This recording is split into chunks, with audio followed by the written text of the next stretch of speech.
Get over your blues.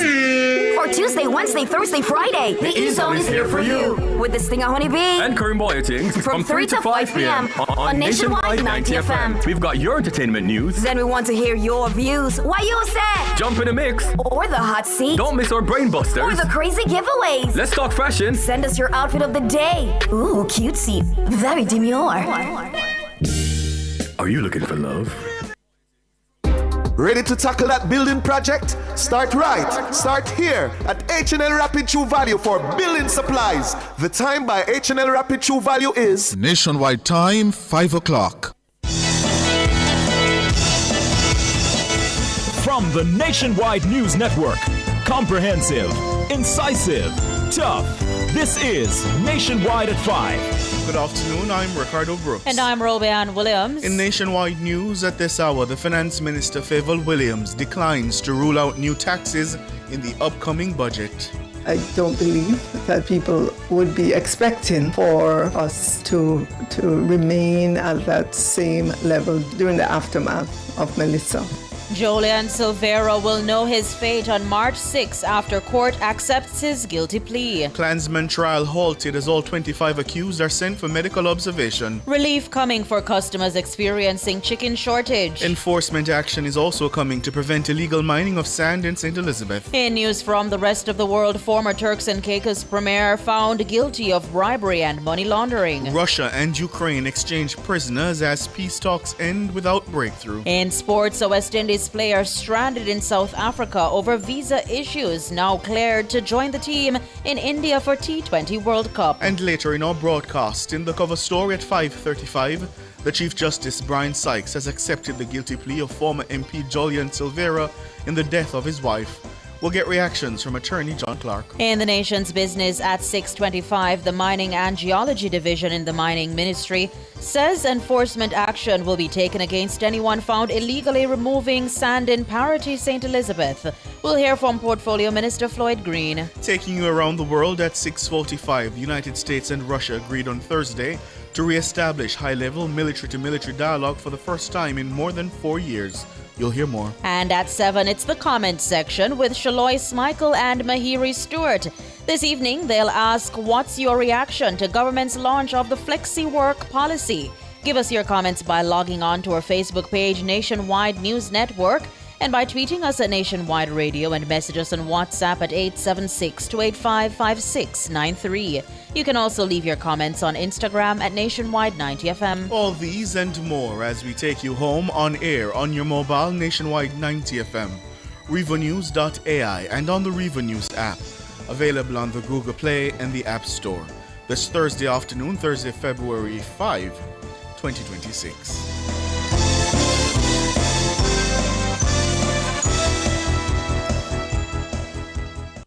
The hour is brought to you by the KFC Value Menu. Grab a chicken box, famous bowl, small popcorn chicken, or crunch sandwich today with combos starting at just $620. KFC, it's finger licking good. If it's news, it's got to be Nationwide 90 FM. And now to the details. With the 2026-2027 budget set to be tabled shortly, the Finance Minister Favour Williams has declined to commit to an 11th year of no new taxes from the Holness administration. The minister was quizzed on the issue during a Mayberry Investment Brief panel discussion on Thursday. Siobhan Campbell reports. The Holness administration has made heavy weather of the fact that for 10 consecutive budgets it has been able to avoid levying new taxes on the Jamaican people.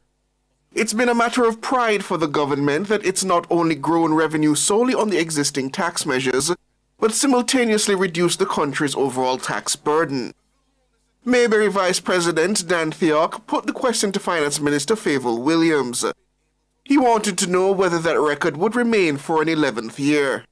Also, we've gone, 10 years without any new taxes. So we look forward to the next fiscal year. I know you're not going to answer me here and now, but could there be an 11th year possibly without new taxes? Mrs. Williams demurred, but she noted that in the aftermath of the major economic shock that was Hurricane Melissa, Jamaicans would not be expecting the same rules to apply. We have been the government, as you said, that has delivered 10 years of no new taxes. We are going through significant upheaval in the economy, and I don't believe that people would be expecting for us to remain at that same level during this during the aftermath of Melissa. The country's fiscal rules have been suspended, allowing the administration to delay the 60% debt to GDP target initially scheduled for 2028. According to the minister, that's now expected to be met in 2030. The Independent Fiscal Commission has similarly urged the government to present a medium-term plan as to how this revised target will be met amid the impact and required expenditure associated with Hurricane Melissa. Minister Williams told the Mayberry panel that the government is currently focused on the relief effort and further assisting Jamaicans during this difficult time. Because persons have suffered quite a bit, a lot, and we have to help them back on their feet. We have to help the small businesses. Yeah. You would have seen ministers like Minister Hill out there with the small businesses, helping them to, rebuild their shops, helping them with supplies, with generators. You've seen other ministers, Minister Green in the agricultural sector, with seeds to farmers, fertilizer, technical assistance from RADA, and so on. And I have to say, hats off to our farmers. The estimates of expenditure for the new fiscal year are due to be tabled in late February. Siobhan Campbell for Nationwide News. Former Member of Parliament for Western St. Mary, Jolianne Silvera, is set to be sentenced on March 6 after pleading guilty to manslaughter in relation to the shooting death of his wife, Melissa. Earlier on Thursday, Chief Justice Brian Sykes accepted Silvera's guilty plea. The former lawmaker has also pleaded guilty to using a firearm to commit a felony. The decision has led to an outpouring of shock and outrage on social media. Mahiri Stewart reports. Silvera was arrested and charged in January 2024. He was charged with murder, manslaughter, and using a firearm to commit an offense. He pleaded guilty to the two lesser charges earlier this week after initially pleading not guilty. As part of a proposed plea deal, Silvera reportedly admitted that on November 10, 2023, he shot his wife Melissa during a domestic dispute. He reportedly said that on the fateful night, he and his wife engaged in a heated argument where, among other things, she blamed him for the death of their son Justin in August 2017. The body of Justin, who was only a year old, was found floating in the pool while both Silvera and the household helper were at home. Our sources say Silvera spoke of a torrent of verbal abuse from Melissa on that night, during which the former Member of Parliament snapped and engaged in a tussle with his wife. Melissa was reportedly shot during the tussle. It's understood she was shot 3 times. Melissa Silvera was found dead at the couple's home in Stony Hill, St. Andrew. Early reports suggested that the 42-year-old died in her sleep from natural causes. Silvera reportedly told family members and friends a combination of stories about how Melissa died. One was that she died of a suspected aneurysm.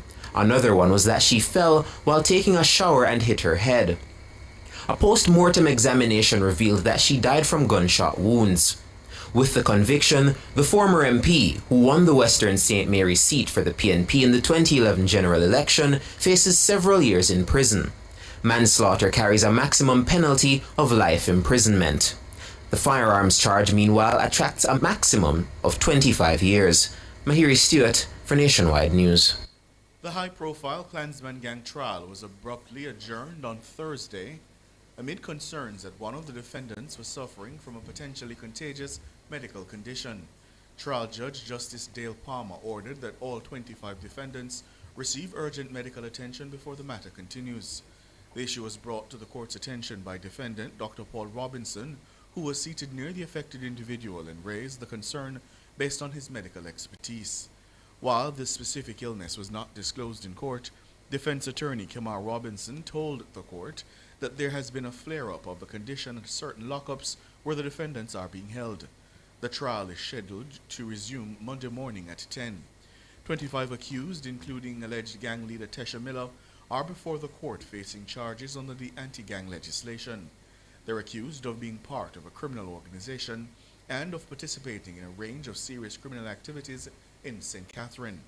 The charges include murder, conspiracy to murder, attempted murder, robbery with aggravation, illegal possession of a firearm, and illegal possession of ammunition. All the accused were arraigned on Wednesday. Justice Minister Delroy Chuck has warned that unresolved disputes continue to fuel crime and violence across the country. It's why the minister introduced an alternative dispute resolution policy aimed at promoting structured alternatives to settling disputes. The concept paper was tabled in the House of Representatives on Tuesday. Today, I am pleased to present to this Honourable House the concept paper entitled Advancing Justice Through Alternative Dispute Resolution for Jamaica. This concept paper outlines the government's intention to develop a national policy, an ADR, aimed at enhancing visibility and access to alternative means of settling disputes, thereby advancing and sustaining a more peaceful, secure, and harmonious society.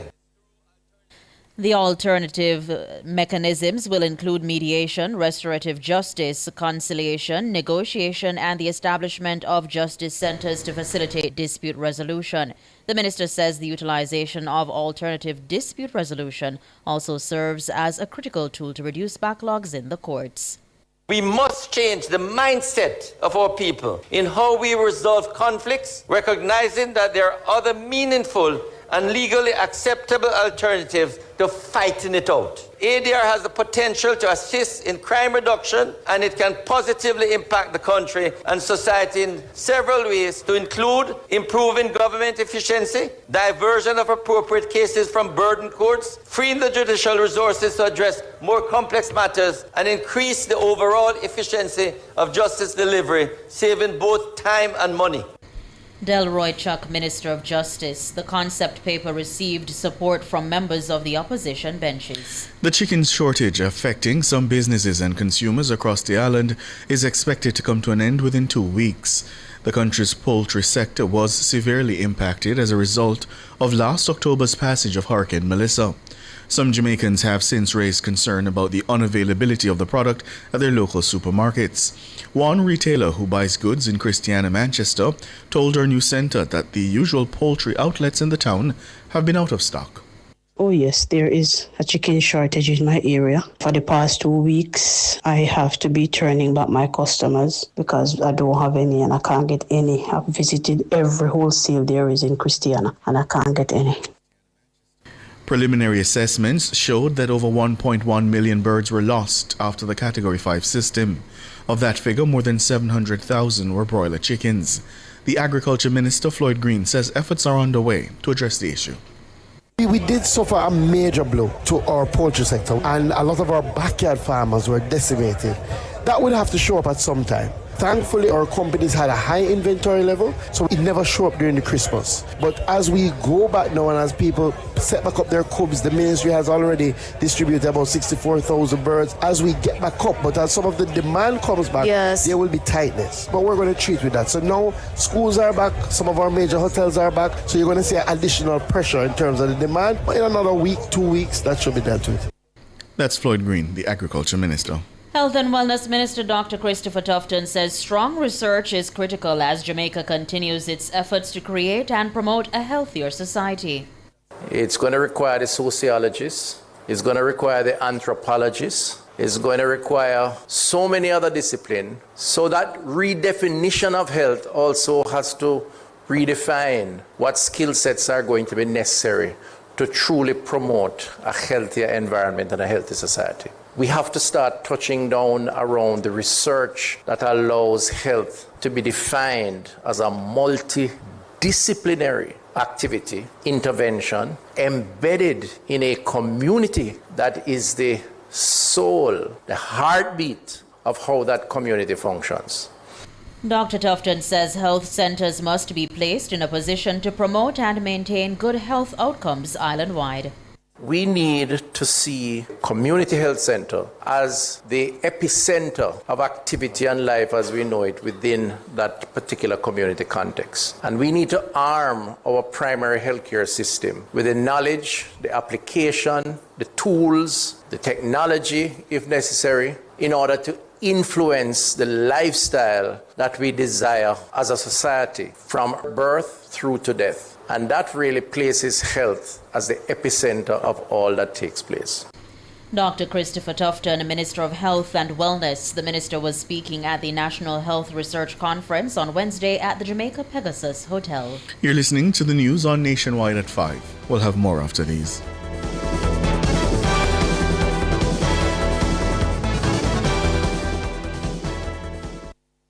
See twice the style for less at IQ Optical. Buy one pair of glasses and get your second and third pair half price. Don't miss out. Call 876-929-7732 or visit IQ Optical today, where clarity never looked sharper.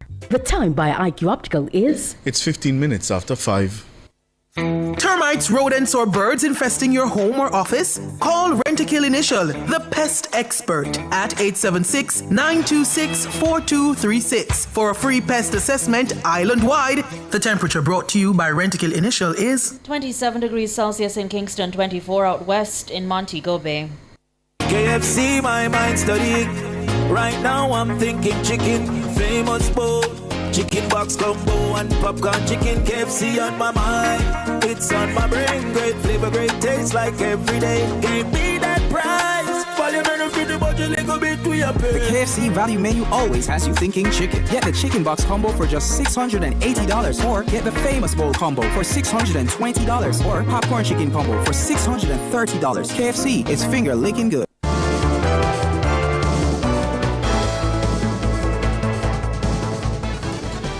Continuing the news, the mining minister Floyd Green says he has engaged the police to find the individuals responsible for illegally removing sand in Parity St. Elizabeth.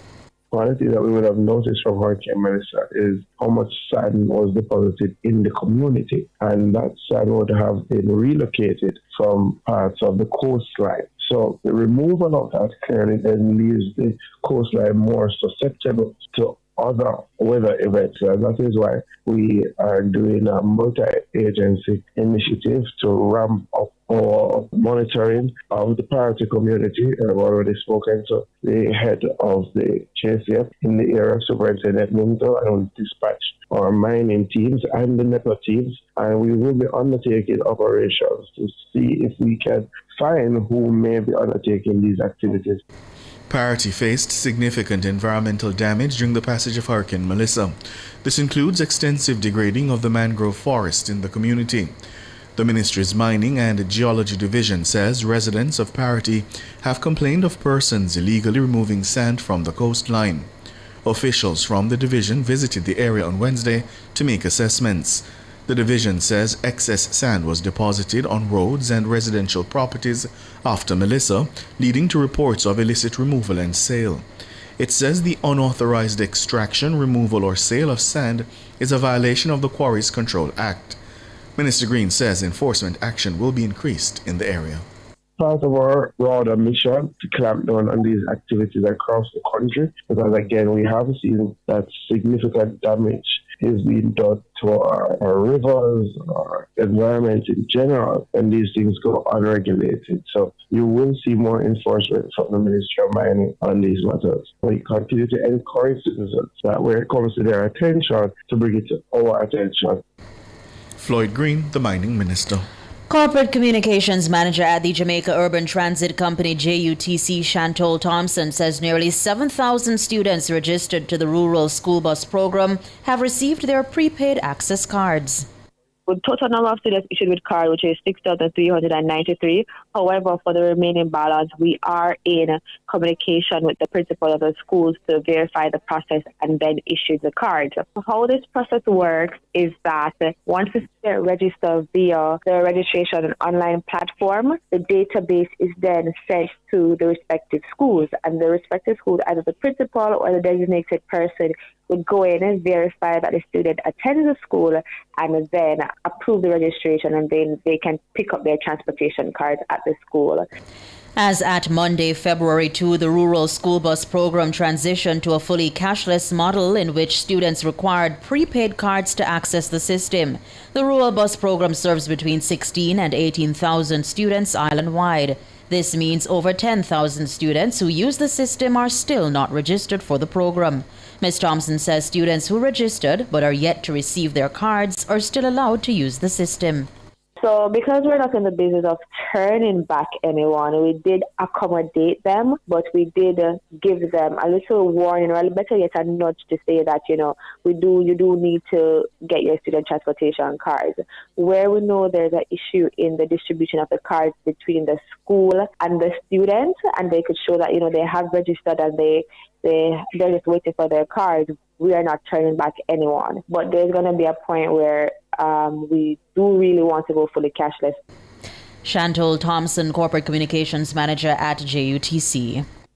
World in a Minute is brought to you by ABC Electrical Sales. We make things as easy as ABC. And Charles O'Connor Consulting Network, COCN, driven by international accounting standards, modern technology, and integrity. The World in a Minute. A judge will hear sentencing submissions on May 4 for former Turks and Caicos Islands Premier Michael Missick and 2 co-defendants. This after they were found guilty on multiple corruption-related charges stemming from a decades-long investigation. The verdict was delivered on Wednesday following a 4-hour judge-alone hearing. Missick, his brother and a former government minister, were convicted on a series of bribery and money laundering charges. They're linked to alleged illicit payments and fraudulent land deals exceeding $20 million. The 3 men were granted bail pending sentencing, but are barred from leaving the island. Bail was set at $15 million for Missick, $13 million for his brother, and $4 million for the government minister. Ukraine and Russia have conducted a rare exchange of prisoners of war and civilians after 2 days of U.S.-brokered peace talks in Abu Dhabi. A total of 157 Ukrainians, 7 of them civilians, were returned home in the first such swap for 4 months. 157 Russian soldiers were part of the swap. Russian, Ukrainian, and U.S. teams took part in the talks in the capital of the United Arab Emirates. The main sticking points are said to be territorial concessions Ukraine is pressured to make and security guarantees to prevent further Russian attacks if a deal is agreed. No breakthrough has been reported. World in a Minute is brought to you by ABC Electrical Sales. We make things as easy as ABC. Hose assembly and supply, equipping Jamaica for success. And Charles O'Connor Consulting Network, COCN, driven by international accounting standards, modern technology, and integrity. Recapping the top stories making nationwide news at this hour, the Finance Minister Favoll Williams has declined to rule out new taxes in the upcoming budget. I don't believe that people would be expecting for us to remain at that same level during the aftermath of Melissa. Jolian Silvera will know his fate on March 6 after court accepts his guilty plea. Klansman trial halted as all 25 accused are sent for medical observation. Relief coming for customers experiencing chicken shortage. I'm Ricardo Brooks. And I'm Robeanne Williams. Listeners, you can find the news on our website at rivanews.ai and on the Riva News app. It's available on the Google Play and the App Store. News next, the headlines at 6.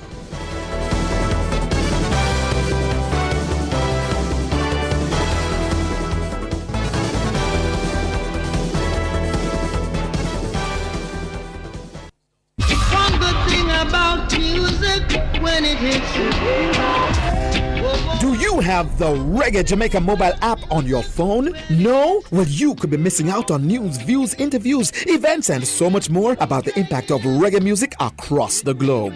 Information at your fingertips about Reggae Month and other exciting reggae events. That's the Reggae Jamaica mobile app, now available in the Apple or the Google Play Store. Get it now. We established Plan Secure Jamaica, backed it with a $90 billion budget, investing in our security forces. We are now reaping the results. The next phase of the plan is to move the society to peace. The proceeding was brought to you by the Office of the Prime Minister. KFC, my mind studying. Right now I'm thinking chicken, famous bowl. Chicken box combo and popcorn chicken, KFC on my mind. It's on my brain, great flavor, great taste like every day. Gave me that prize. Follow me to the charge a little bit to your pay. The KFC value menu always has you thinking chicken. Get the chicken box combo for just $680, or get the famous bowl combo for $620, or popcorn chicken combo for $630. KFC, it's finger licking good.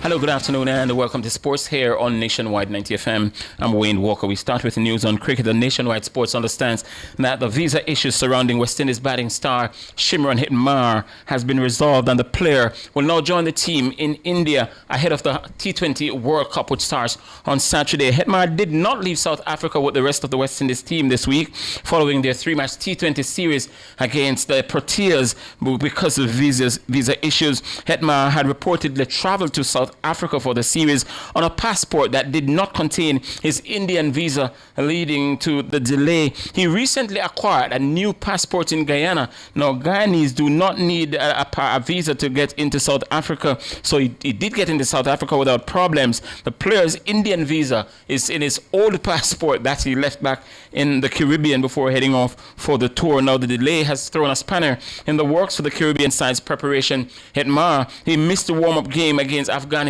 on Wednesday. He also missed the team's photo shoot for the World Cup official magazine. The Guyanese left-hander is currently in scintillating form. He scored 171 runs in the 3 games in South Africa, including at a breathtaking strike rate of 178. Now the West Indies will open their quest for a third world title. They first won it in 2012 and 2016. They're attempting a third one, and they'll open that quest on Saturday in Calcutta. They'll take on Scotland at Eden Gardens. That game is set to bowl off at 4:30 in the morning Jamaica time. Football, Spanish Town Police registered only their third victory of the current Ray and Nephew Jamaica Premier League campaign. They beat the Dunbeholden by 2-0 a short time ago in their St. Catherine derby at the Dunbeholden Sports Complex.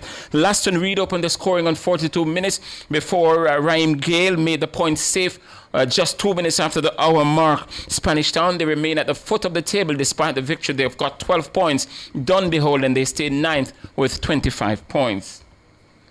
President of the Jamaica Olympic Association, JOA, Chris Samuda, has welcomed the election of Pan Am Sports President Naveen Illich to the International Olympic Committee IOC Executive Board, describing it as a good news for the Caribbean and the wider region. Illich secured 95 votes in the 145th IOC session held inside the Milan Convention Center to earn a seat in the powerful executive body. This marks the most significant position ever attained by a Chilean sports leader. And let's hear what Samuda has to say about his election. Nevin is really deserving, as his presidency of PASO has been innovative and visionary, and marked, importantly, with measurable accomplishments. For instance, the lines of communication with member associations, with member National Olympic committees have been opened wide, and so persons have more of a sense, a greater sense of belonging. And Samuda says Illich's presence on the IOC Executive Board is expected to strengthen advocacy, amongst other things. You know, in any organization, be it sport or otherwise, you have to bring members into your confidence. You have to, so that they can understand and verbalize the language of change and transformation with you and see the vision of the organization through your eyes while providing their own insights. Nevin understands this. That's the JOA president, Chris Samuda. Some netball news now. Jamaica, the Sunshine Girls, they were blown out by the world's #1 Australia at the Adelaide Entertainment Centre on Thursday. In the first game of their 3-match tour down under, the Diamonds overpowered the Sunshine Girls 72-41 in front of nearly 7,000 spectators as the Diamonds ran out massive winners. They also scored 6 goals before the Jamaicans got on the board, and they ended up leading at the end of the first quarter 16-10. The hosts then stepped up in the second quarter and went on to go at the break at 34-22. It was more of the same in the third quarter, where the Australians piled on the pressure to hold a 24-goal lead at 54-30 before going on to win by 31 goals. Cara Coyne led the scoring. She came off the bench to score 25 goals from 27 attempts. She was backed up by Kara Austin, who sank 21 from 23, and Sophie Garbin 17 from 18. The second game will be played at the RAC Arena in Perth on Sunday. The series wraps up next Wednesday in Melbourne. Although Floyd Mayweather made hundreds of millions of dollars during his professional boxing career and topped Forbes' list as the world's highest paid athlete from 2012 to 2014, the retired champion now says he was shortchanged and has filed a multi-million-dollar lawsuit against Showtime Entertainment. The lawsuit filed on Tuesday seeks to recover hundreds of millions of dollars in alleged misappropriated funds, accusing Showtime Networks and company president Steve Espinoza of participating in what Mayweather describes as a long-running scheme involving financial fraud and breaches of fiduciary duty. Mayweather claims he's owed at least $340 million US, citing hidden accounts, unauthorized transactions, and concealed financial records. The former manager and advisor, Al Haymon, is not named as a defendant.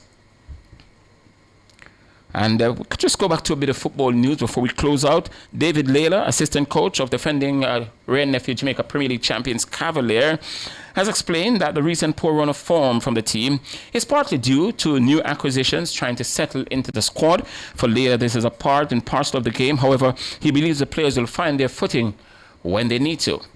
Truth is, they know that we are starting with a new crop of footballers, and so at the end of the day, we're going to find these issues going to take place. But I think we took some positive out of this game in terms of the substitution that we made. We see some light, we see some promises too, and so we'll work on that. Well, there are 17 to 18 more games left. We will build on what we saw happen in terms of the substitution. Remember, when you're building, you're going to find issues, you're going to find a lot of struggles. And so this is part of the struggle. We hope that with what we see, we'll start rebuild on that. And the Cavalier team has been bolstered by 3 members of the Excelsior Manning Cup winning team, including Kimberly Scott, Captain Terrence Williams, and Dominic Williams. And Layla says the coaching staff is excited to see what they bring to. We're just looking forward now to what these youngsters from Excelsior will be doing. And so we'll be working on them going forward. I believe that will be part of what promise and part of what we're looking for in youngsters going forward. Limiting their ability any at all to time, because as sooner and as comfortable as they are confident to step up, once they step up, the sky will be the limit for them. That's the assistant coach at Cavalier Football Club, David Layla. And that will do it for sport. Alex Swaby is going to be back at 6:05 in our main sportscast with more.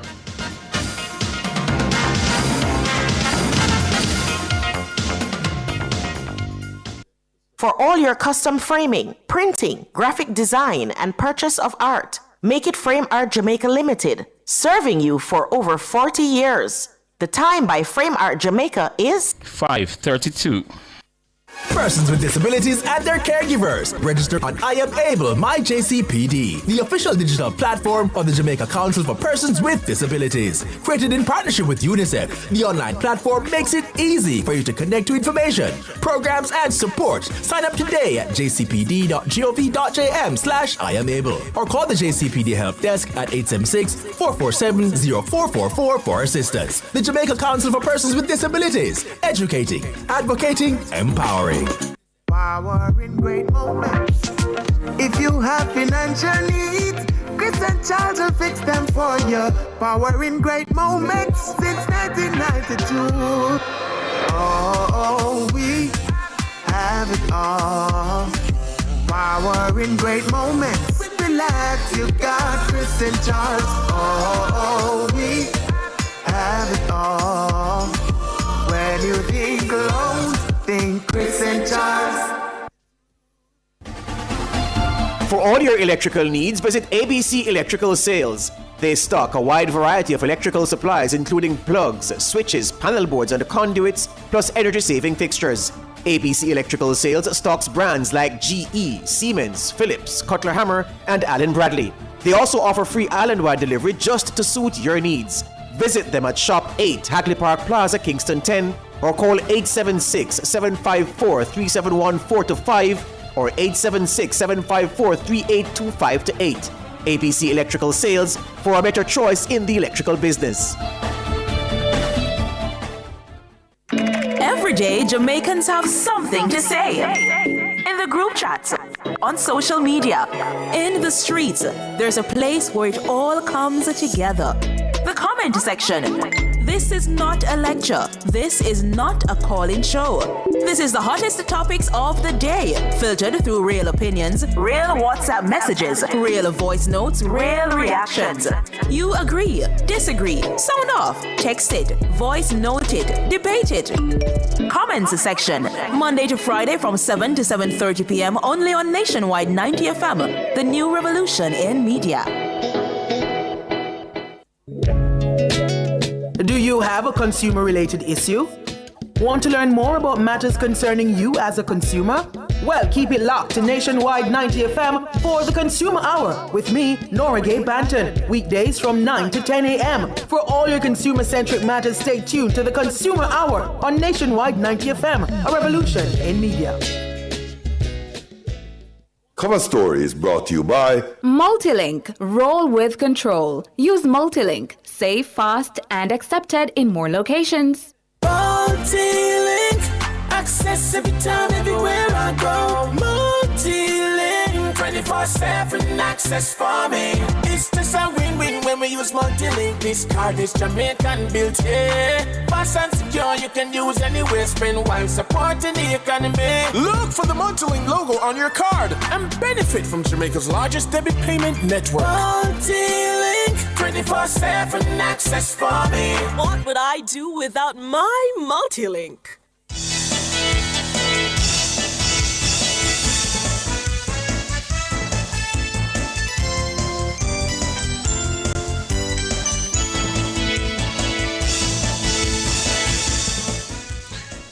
Good afternoon to you. Thank you so much for joining me here on Nationwide at 5. It's time for the cover story. I'm Ricardo Brooks, and we're heading to the courts because former Member of Parliament for Western St. Mary, Julian Silvera, is set to be sentenced on March 6 after he pleaded guilty to manslaughter in relation to the shooting death of his wife, Melissa.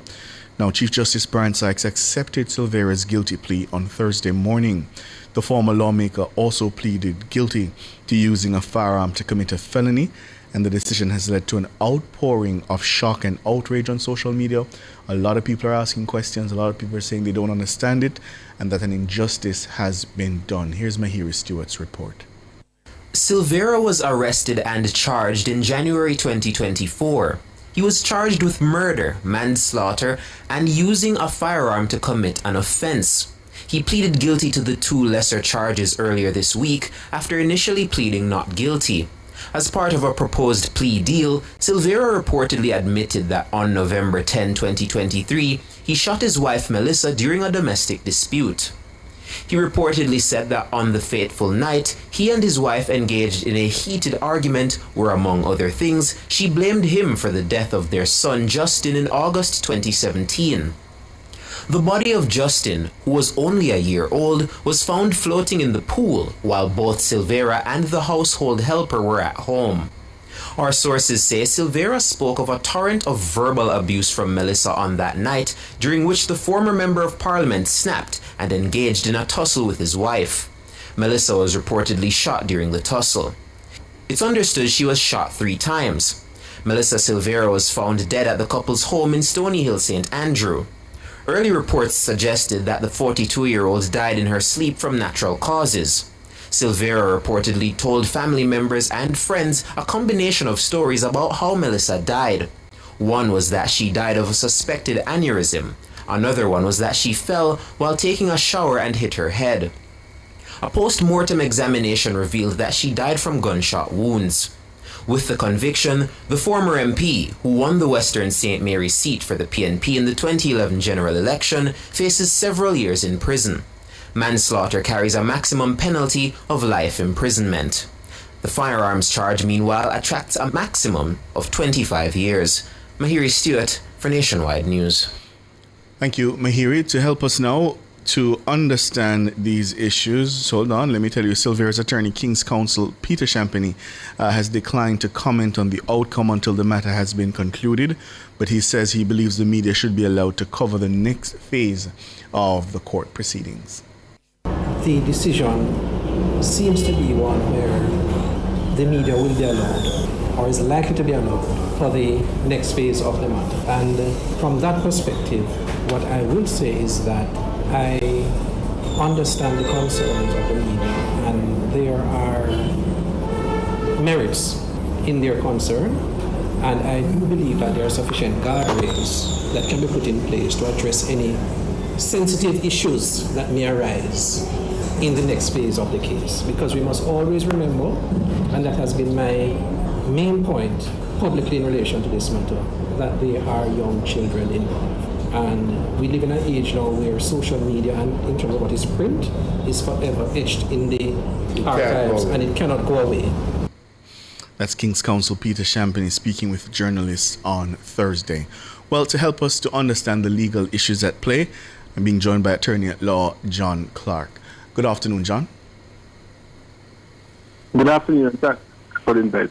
Thank you so much for having me. I won't ask you specific questions about this case. Obviously, it's yet to be concluded in its totality. But let me ask you, one of the questions I see on social media, a lot of people are asking this question. If a prosecutor accepts a guilty plea, does it mean the prosecutor thinks the case is weak? Well, there are numerous reasons why the prosecutor may accept a guilty plea. I remember that in some cases there may be weaknesses and there may be other factors at play, and it would be easy in some cases to accept a guilty plea in the interest of justice, bearing in mind that either victims or the society it may not be wise to put certain issues to trial if ultimately the ends of justice can be met by a guilty plea to the relevant offences. For example, in this case, I would not speak about the facts, but if there are egregious circumstances, the court would still have the option, pursuant to our law, if the judge deems it necessary, to impose a life sentence, even though it's a manslaughter, if one looks at our sentencing guideline. And how often do you see judges going outside of the sentencing guidelines? Is that the exception rather than the rule? No, what I was saying that the statutory limit, if one look at the sentencing guideline, for manslaughter is life, and it can also go to a fine. So the judge will be guided by the relevant facts of the case and by the comparable cases, and decided ultimately what is the appropriate sentence. You mentioned the interest of justice, and there's a lot of outrage, obviously. And I'm saying, when we talk about the interest of justice, how heavily does a court weigh the public, I don't want to say mood, but the public's clamor then for justice? Well, ultimately, one of the factors in sentencing that a court doesn't want to hand down any sentence that is too lenient, that will ultimately outrage public sensibilities. So that will be a factor inevitably that our Chief Justice will consider and others will consider when they call upon to sentence citizens. So they'll look at the relevant guidelines, look at the nature and the facts of the case, and come to a sentence that is hopefully just in all the circumstances.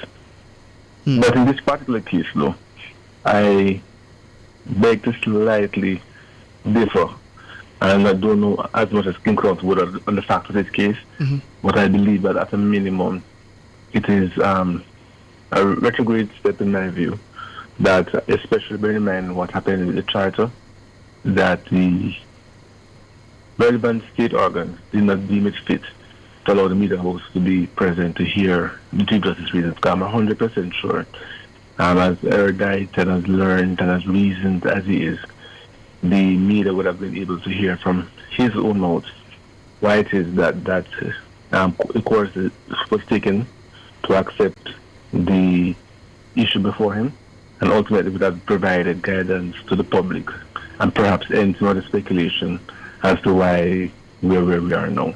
Because but this is a matter which has public interest, and public interest for a reason. And in those circumstances, would only endure to the benefit of the administration of justice for the public to know exactly what was said by the prosecutors in accepting the guilty plea, what was said by the Chief Justice ultimately, and that would only allow us to be more informed as to exactly why we're where we are now. All right, I'm up on a break, John. After the break, I want to pick up on that point of the public interest. After the break.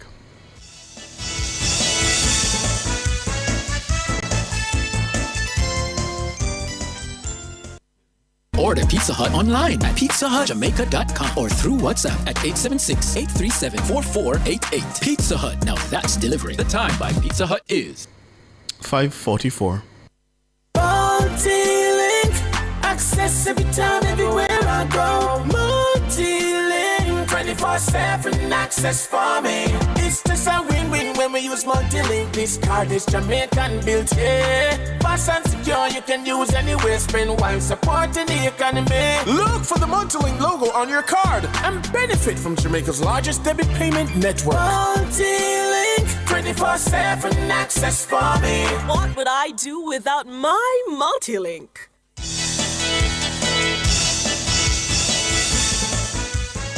Thank you so much for staying with me here on Nationwide at 5. I'm Ricardo Brooks, and former PNP MP Julian Silvera has pleaded guilty to manslaughter and using a firearm to commit a felony in relation to the shooting death of his wife Melissa. Well, today the Chief Justice Brian Sykes accepted that guilty plea and will sentence him on March 6.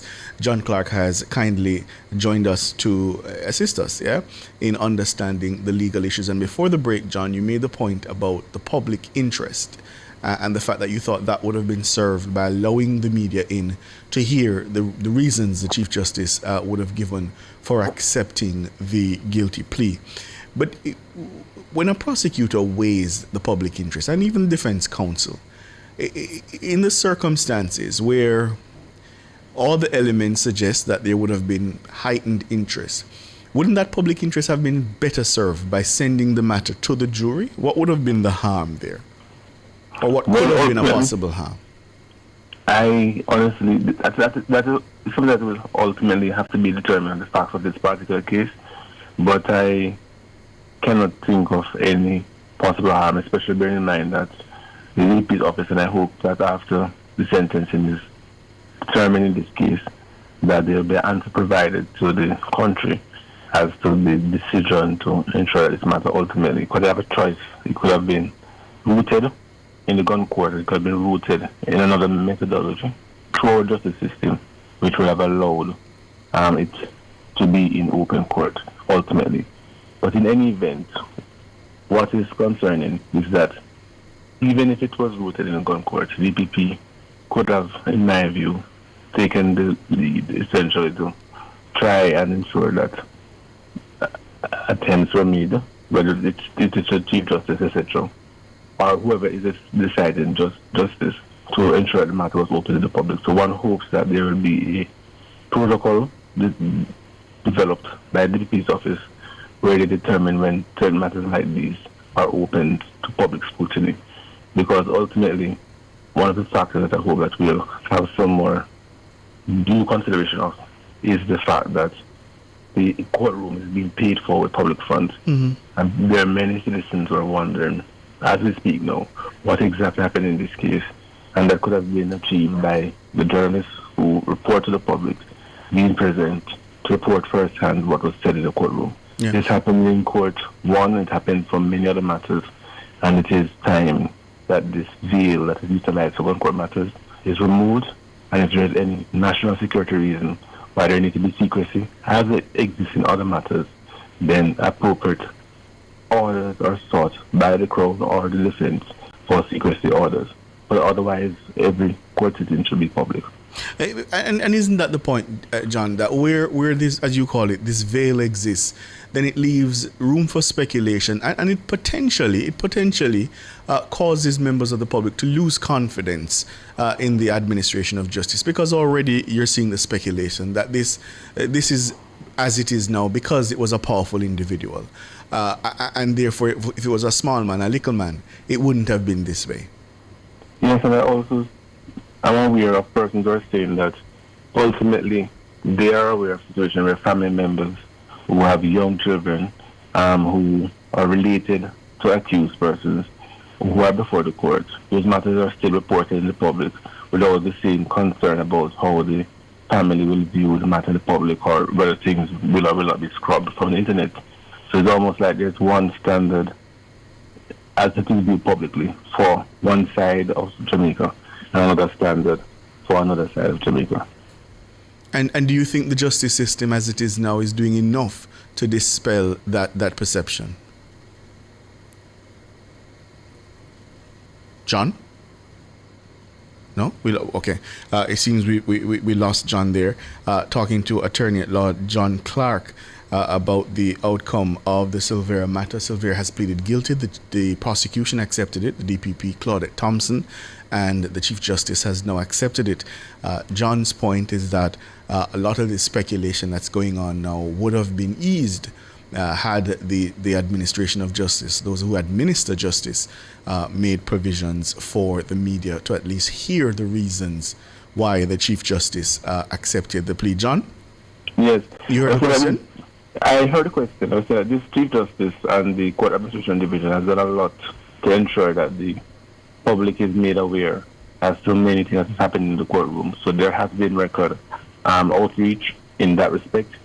But I believe that there are certain state actors and judicial officers who believe that they are constrained by Section 13 of the Gun Court Act.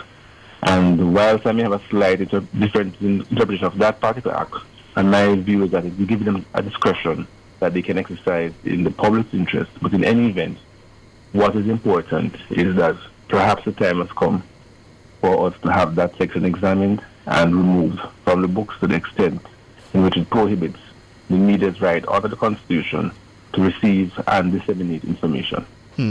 I've seen an interesting view, John, and I'll put it to you as a defense attorney, that this business of pleading guilty to manslaughter when there was originally a murder charge, that there's a gender component to it, that it sometimes allows men to abdicate responsibility, where they lose control and act in ways that are outrageous, and oftentimes women or other vulnerable groups of people are harmed.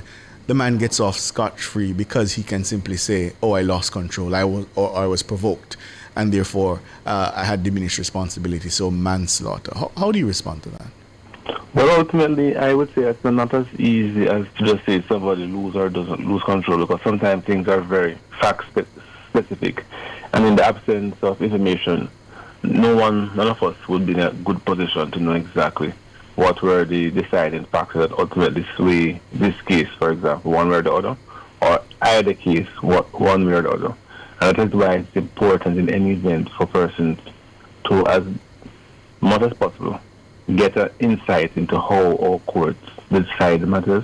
And that's why I personally believe that any form of closed door to the public can only lead for room to speculation, and it hurts the prosecution, it hurts the defense, and ultimately it hurts the administration of justice, because justice can only survive from the collective confidence of the entire nation in it. And when we have secrecy, we leave too much room for unanswered questions and speculations. Yeah. Obviously, the DPP is new to the job in terms of being confirmed in the job. Do you think this might have been a blunder on her part?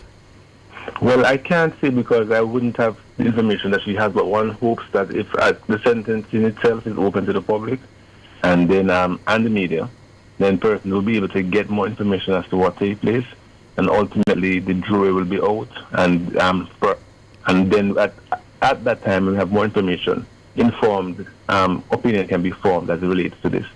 But one thing I hope that she will advocate for is an examination of what exactly the Section 13(3)(d) means when it says that the right to seek, receive, distribute, or disseminate information, opinion, and idea through any media, and whether or not the current interpretation of Section 13 of the Gun Court Act is not breaching that right of all citizens and ultimately the media practitioners who operate on our behalf.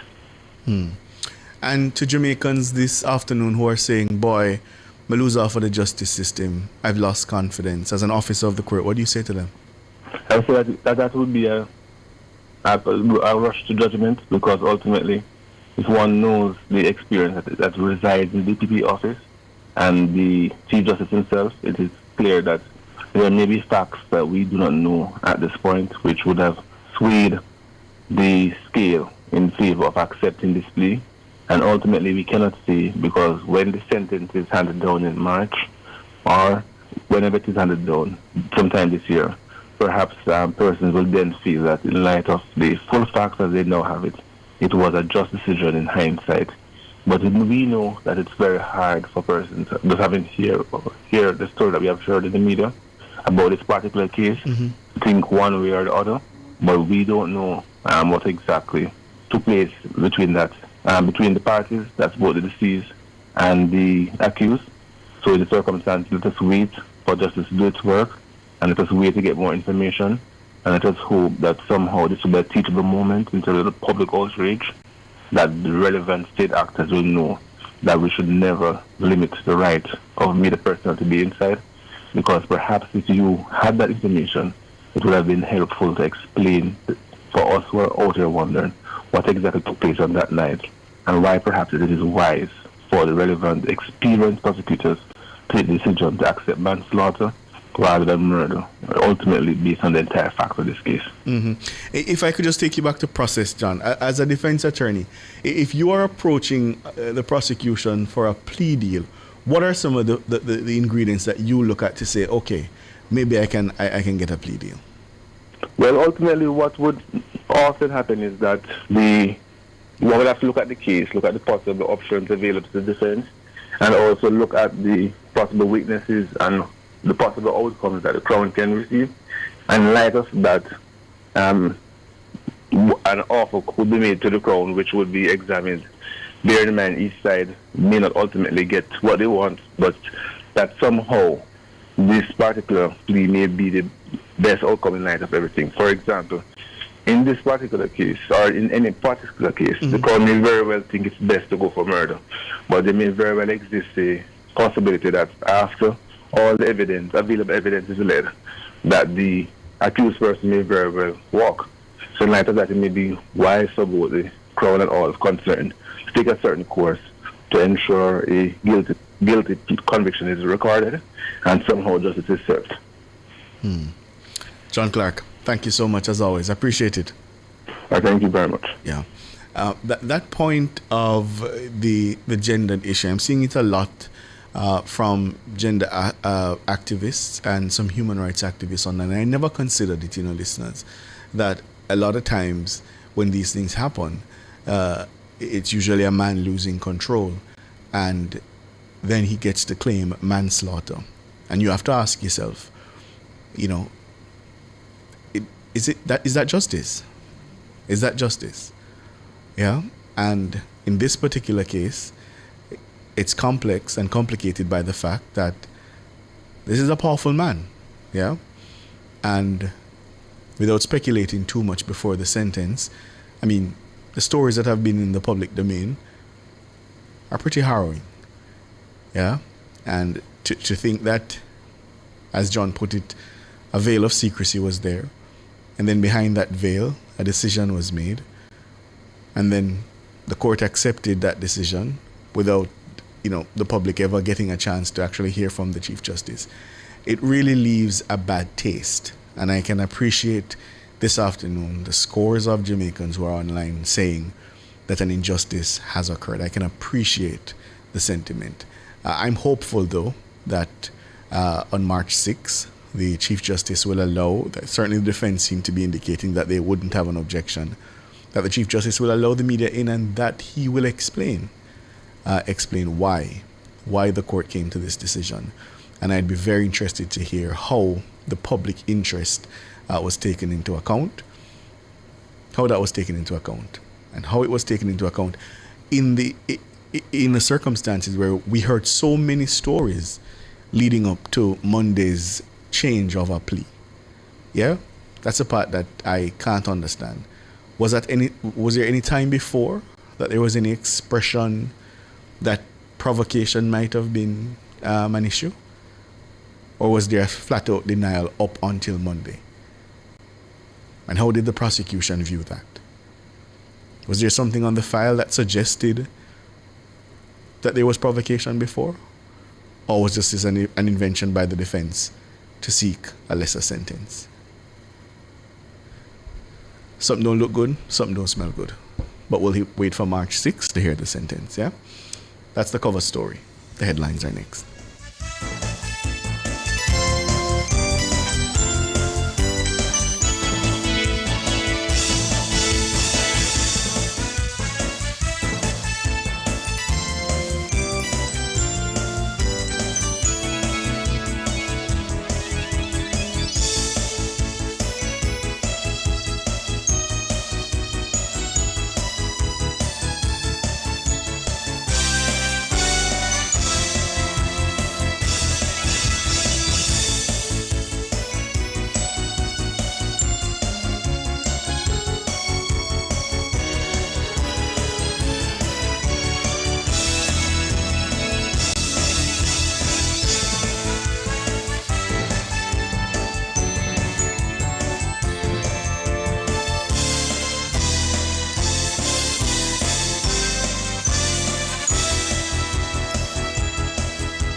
Cover story was brought to you by Multilink. Roll with control. Use Multilink. Safe, fast, and accepted in more locations. The hour was brought to you by the KFC Value Menu. Grab a chicken box, famous bowl, small popcorn chicken, or crunch sandwich today with combos starting at just $620. KFC, it's finger licking good.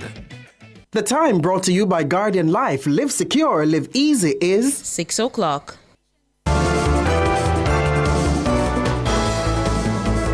Nationwide headlines at 6.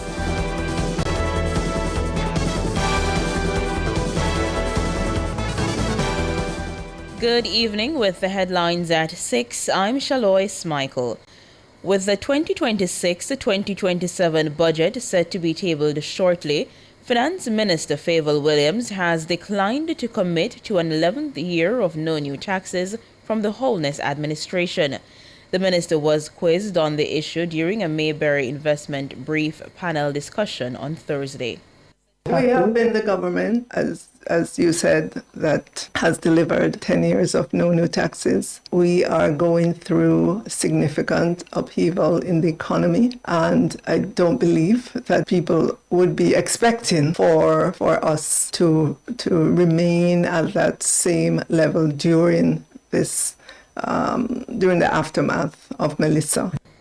The country's fiscal rules have been suspended, allowing the administration to delay the 60% debt to GDP target initially scheduled for 2028.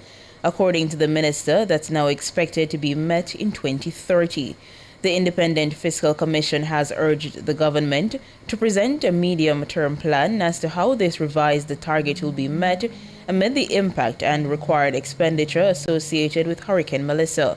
Minister Williams says the government is currently focused on the relief effort. Because persons have suffered quite a bit, a lot, and we have to help them back on their feet. We have to help the small businesses. Yeah. You would have seen ministers like Minister Hill out there with the small businesses, helping them to, rebuild their shops, helping them with supplies, with generators. You've seen other ministers, Minister Green in the agricultural sector, with seeds to farmers, fertilizer, technical assistance from RADA and so on. And I have to say, hats off to our farmers. Favour Williams, the Finance Minister. Justice Minister Delroy Chuck has warned that unresolved disputes continue to fuel crime and violence across Jamaica. It's why the minister introduced an alternative dispute resolution policy aimed at promoting structured alternatives to settling disputes. The concept paper was tabled in the House of Representatives on Tuesday.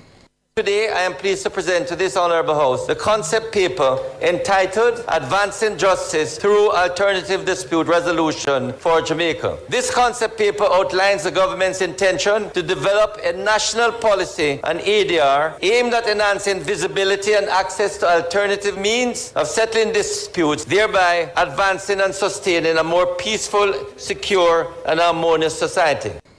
The alternative mechanisms will include mediation, restorative justice, negotiation, and the establishment of justice centers to facilitate dispute resolution.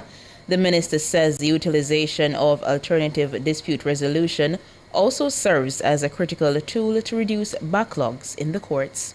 We must change the mindset of our people in how we resolve conflicts, recognizing that there are other meaningful and legally acceptable alternatives to fighting it out. ADR has the potential to assist in crime reduction, and it can positively impact the country and society in several ways, to include improving government efficiency, diversion of appropriate cases from burden courts, freeing the judicial resources to address more complex matters, and increase the overall efficiency of justice delivery, saving both time and money. Delroy Chuck, Minister of Justice. The chicken shortage affecting some businesses and consumers across the island is expected to come to an end within 2 weeks. Some Jamaicans have raised the concern about the unavailability of the product at their local supermarkets. One retailer who buys goods in Christiana, Manchester, told our news centre that the usual poultry outlets in the town have been out of stock. Oh yes, there is a chicken shortage in my area. For the past 2 weeks, I have to be turning back my customers because I don't have any and I can't get any. I've visited every wholesale there is in Christiana and I can't get any. Preliminary assessments showed that over 1.1 million birds were lost after Hurricane Melissa. Of that figure, more than 700,000 were broiler chickens. Agriculture Minister Floyd Green says efforts are underway to address the issue. We did suffer a major blow to our poultry sector, and a lot of our backyard farmers were decimated. That would have to show up at some time. Thankfully, our companies had a high inventory level, so it never showed up during the Christmas. But as we go back now and as people set back up their cubs, the ministry has already distributed about 64,000 birds. As we get back up, but as some of the demand comes back, there will be tightness. But we're going to treat with that. So now schools are back, some of our major hotels are back, so you're going to see additional pressure in terms of the demand. But in another week, 2 weeks, that should be dealt with. Floyd Green, Agriculture Minister. Health and Wellness Minister Dr. Christopher Tufton says strong research is critical as Jamaica continues its efforts to create and promote a healthier society. It's going to require the sociologists, it's going to require the anthropologists, it's going to require so many other disciplines. So that redefinition of health also has to redefine what skill sets are going to be necessary to truly promote a healthier environment and a healthy society. We have to start touching down around the research that allows health to be defined as a multidisciplinary activity, intervention, embedded in a community that is the soul, the heartbeat of how that community functions. Dr. Tufton says health centers must be placed in a position to promote and maintain good health outcomes island-wide. We need to see community health center as the epicenter of activity and life as we know it within that particular community context. And we need to arm our primary healthcare system with the knowledge, the application, the tools, the technology, if necessary, in order to influence the lifestyle that we desire as a society from birth through to death. And that really places health as the epicenter of all that takes place. Dr. Christopher Tufton, Minister of Health and Wellness. He was speaking at the National Health Research Conference on Wednesday at the Jamaica Pegasus Hotel. Those were the headlines at 6. I'm Shaloy Smichael. Sports is next.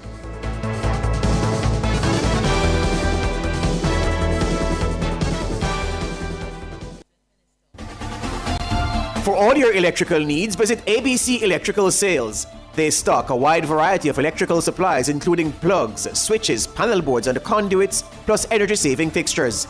ABC Electrical Sales stocks brands like GE, Siemens, Philips, Cutler Hammer and Allen Bradley. They also offer free island-wide delivery just to suit your needs.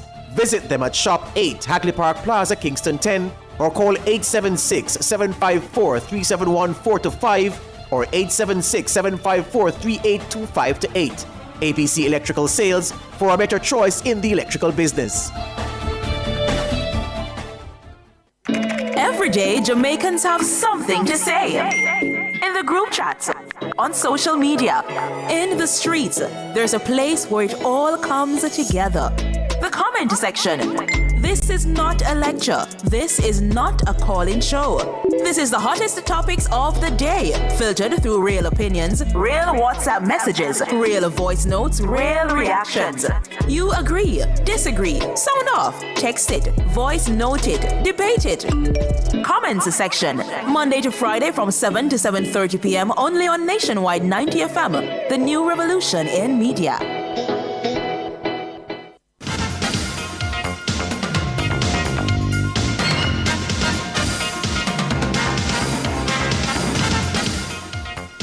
Hello, good evening, and welcome to Sports here on Nationwide 90 FM.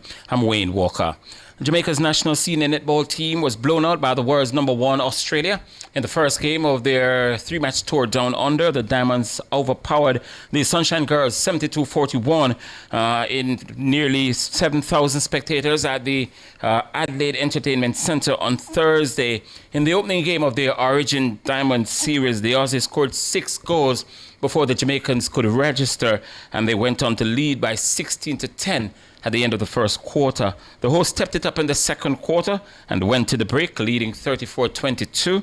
It was more of the same in the third quarter, where the Australians piled on the pressure, and they held a 24-goal lead, 54-30, before going on to win by 31 goals. Cara Konanen, she bagged 25 from 27 to lead the scoring for the Aussies. Kara Austin sank 21 from 23, and Sophie Garbin 17 from 18. The second game will be played at the RAC Arena in Perth on Sunday. The series will wrap up next Wednesday in Melbourne. The teams who contested the final of the last Commonwealth Games in Birmingham in 2022, they're using this series as a prep for the next Commonwealth Games to be held in Scotland, and that will unfold this summer. Spanish Town Police registered only their third victory of the current Ray & Nephew Jamaica Premier League campaign. They beat Dunbeholden by 2-0 at the Dunbeholden Sports Complex earlier on Thursday. Laston Reed opened the scoring on 42 minutes before Raheem Gale made the points safe on 62 minutes. Spanish Town Police, despite the victory though, they remain at the foot of the table. They're still on 12 points, and Dunbeholden, they remain 9th in the standings. They've got 25 points. Davian Ferguson, the assistant coach of Caribbean champions Mount Pleasant Academy, says he's pleased with the momentum of his team, and he was reacting to their latest success. They beat the champions Cavalier by 1-0 on Wednesday over at the Stadium East Field in a rescheduled game. Whenever you win a football game, it's always a positive. We want to continue to win. We are behind in terms of the amount of games played, so we're trying to catch up in terms of where the table is. And I think this win pushed us into third position now, with about 4 games in hand. So we're still within the range of where we want to be at this time. We're trying to take it a game at a time. The focus now is trying to get these players recovered. As I said, we play every 3 days, so there's no time really to do much on the training pitch. So it's more recovery and preparation for game. And Ferguson says the players are very confident that whenever it comes to time for them to really make a big push for another title, they'll do so. We have a team here who has won the Caribbean Cup, who has been to the last 3 Premier League finals. So I think overall we know exactly what to do to get to the point where we want to get to with who we have. Well, for us, as I said, it's all about looking at the next game. We have our mechanisms internally, which we try to look at the overall picture as our technical staff. But as a playing group, we try to look at the next one. We're not even thinking too far ahead than the game on Sunday against Treasure Beach. And the victory over Cavalier, it pushed the Mount Pleasant Academy team up to 3rd in the standings. They're 2 points adrift of second place Racing United, and they're 9 behind the leaders Montego Bay United. Nationwide Sports understands that the visa issues surrounding West Indies batting star Shimron Hetmar have been resolved, and the player, who is now on his way to India to join the team ahead of the T20 World Cup, which bowls off on Saturday. Hetmar did not leave South Africa with the rest of the squad this week following their 3-match T20 international series due to the said visa issues. Hetmar had reportedly traveled to South Africa for the series on a passport that did not contain his Indian visa, leading to the delay. Now the player's Indian visa is in the old passport, which he did not take with him on the tour. He recently acquired a new passport in Guyana, and because they don't require a visa to go into South Africa, he left the old passport at home, not realizing that the Indian passport was in that one, and the delay has thrown a spanner in the works of the West Indies team's preparation. First, he missed the warm-up game against Afghanistan, which the West Indies lost, and he's also missed the team official photograph that will go into the World Cup magazine.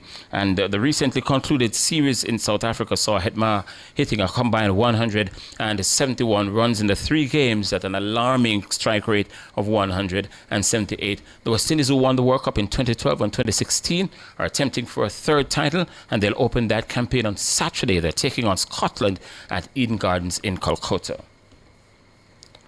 And despite missing out on a spot in the West Indies squad for the upcoming T20 World Cup in India and South Africa, the Guyanese off-spinner, that's Kevin Sinclair, has vowed to continue to work hard to get back into the reckoning. The 26-year-old has played 4 tests, 7 one-day internationals, and 6 T20s. Well, I live by a slogan, trust God, believe it come. So if you believe you can do something, and you're going to make it, you can make it. And that's me, because I had many setbacks in my career, and I just keep moving forward, And it pay off. To the youngsters them out there, once you believe it, you can achieve it. Despite what, obviously you don't get setbacks because it not go smooth. But it's how you bounce back from the setbacks that gonna make you the player that you want to become. And Sinclair is urging Cricket West Indies to lengthen the domestic season. He says it will help the players in their development and make them better whenever they come up against global stars.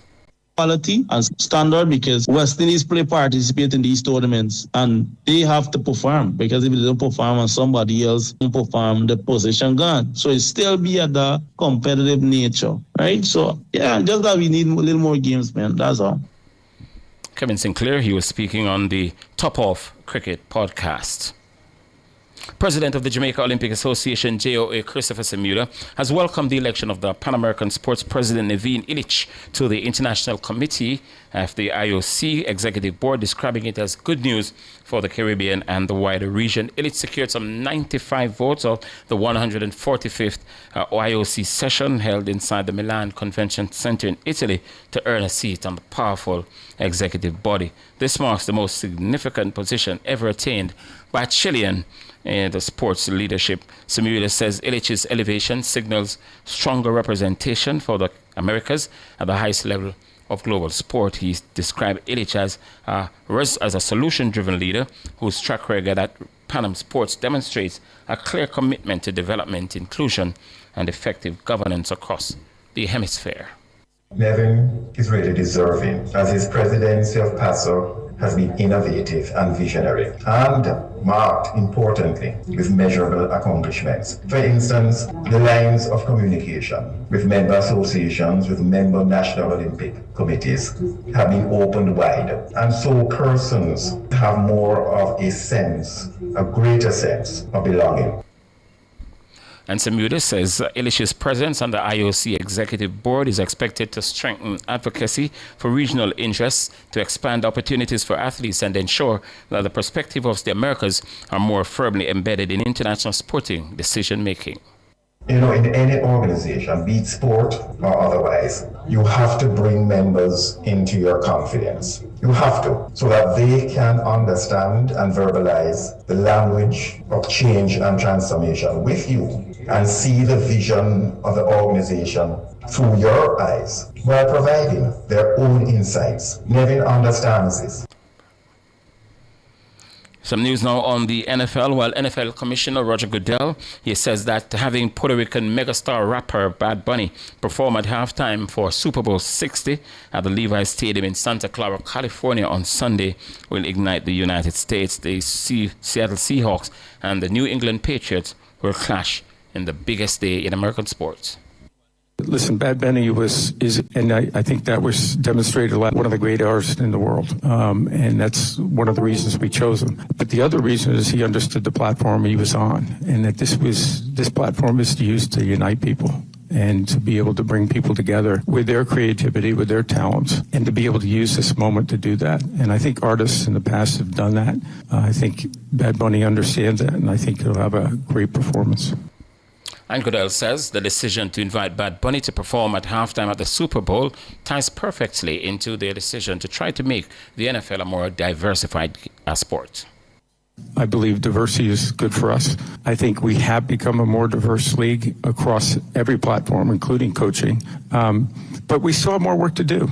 There's got to be more steps. So we're reevaluating everything we're doing, including our accelerator program, including every aspect of our policies and our programs to meet the challenges of today and tomorrow rather than yesterday. So we need to be looking at that and sort of say, okay, why did we have the results this year? NFL Commissioner Roger Goodell. That's sports. We're going to have sports next tomorrow morning during news at 6.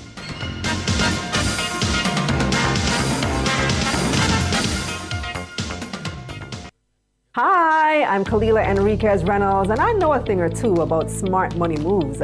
Hiring a real estate professional isn't just about houses. It's about hiring someone skilled, competent, and most importantly, licensed. Check with the real estate board before entering into an agreement with a dealer, salesman, or developer. Visit the search register at reb.gov.jm or call the board today at 926-9748-9. Every day, Jamaicans have something to say. In the group chats, on social media, in the streets, there's a place where it all comes together. The comment section. This is not a lecture. This is not a call-in show. This is the hottest topics of the day, filtered through real opinions, real WhatsApp messages, real voice notes, real reactions. You agree, disagree, sound off, text it, voice note it, debate it.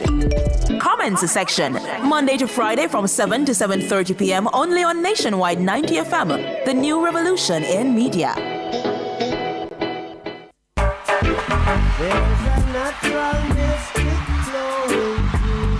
Experience the natural mystic of Bob Marley at the annual Bob Marley Tribute Concert, Emancipation Park, Friday, February 6th, Bob Marley Day, starting 7 p.m. See musical tributes by Stephen Marley, Ed Turner, Bushman, Warrior King, the NAJ Musical Trio, plus two reggae bands from Mexico. That's the Bob Marley Tribute Concert, Friday, February 6th, 7 p.m. on Natural Mystic in Emancipation Park. Admission is free. The news cycle doesn't end on Friday. It needs perspective. That's why every Sunday at midday, Nationwide 90 FM presents The Week That Was.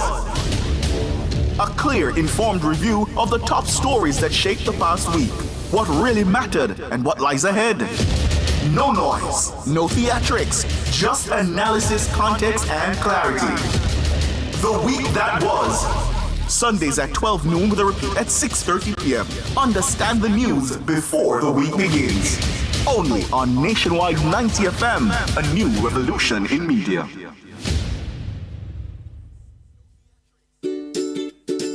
As a parent, you give your children a good start in life. You nurture, protect, and guide them.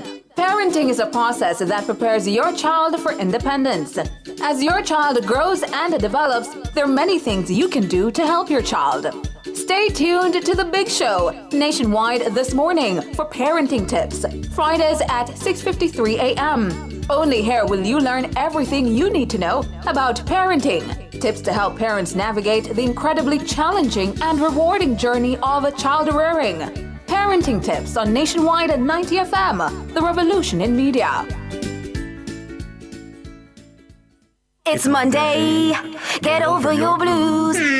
Or Tuesday, Wednesday, Thursday, Friday, the E-Zone is here for you. With this thing of Honey Bee and Karim Boyatings from 3 to 5 p.m. on Nationwide 90 FM. We've got your entertainment news. Then we want to hear your views. What you said? Jump in the mix. Or the hot seat. Don't miss our brain busters. Or the crazy giveaways. Let's talk fashion. Send us your outfit of the day. Ooh, cutesy. Very demure. Are you looking for love?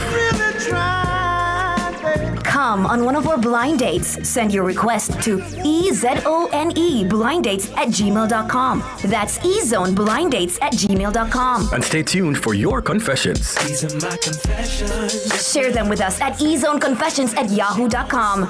I mean, is this planet Earth? Is it? I don't know. Let me check. Either way, it's got a buzz. And a bugger thing. Ow! Ow! Lord of mercy. This one is very classic, dedicated to all schoolers who are taking them. If you've ever struggled to pass an exam, then you'll know that students today are under great pressure to get good grades and secure qualification needed to move on to higher education. The problem is that too many students are struggling alone and could really benefit from connecting with hardworking teachers and other bright students in other parts of the country and the region.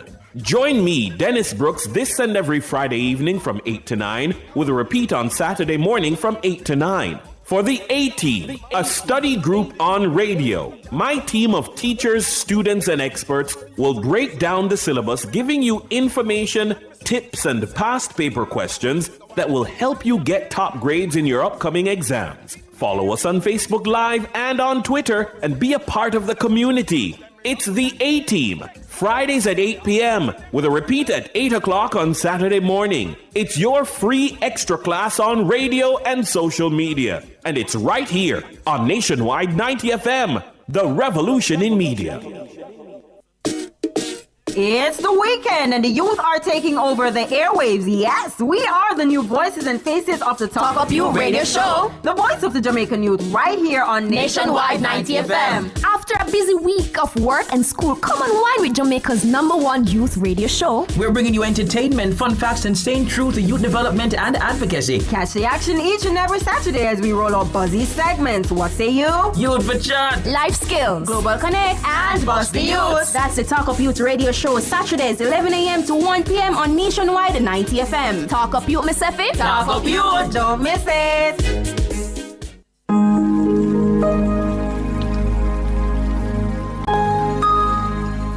Hi there. Here's some good news for these trying times. Quote, by God's word, I can see where I'm going.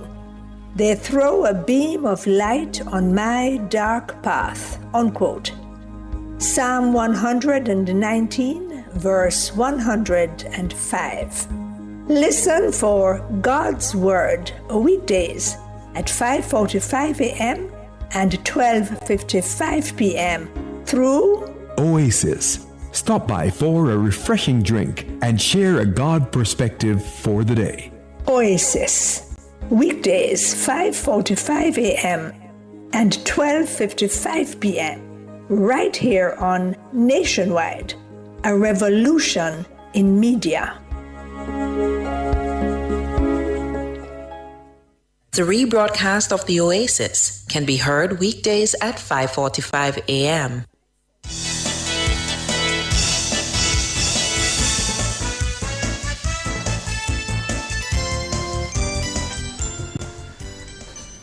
Good evening. Thank you so much for staying with me here on Nationwide at 5. It's time for the nation's business, and we're heading to St. Elizabeth because the Mining and Geology Division in the Ministry of Agriculture and Mining says enforcement action will be taken against anyone found engaging in illegal removal of sand in Parity in the parish. Personnel from the division visited the area on Wednesday to make assessments.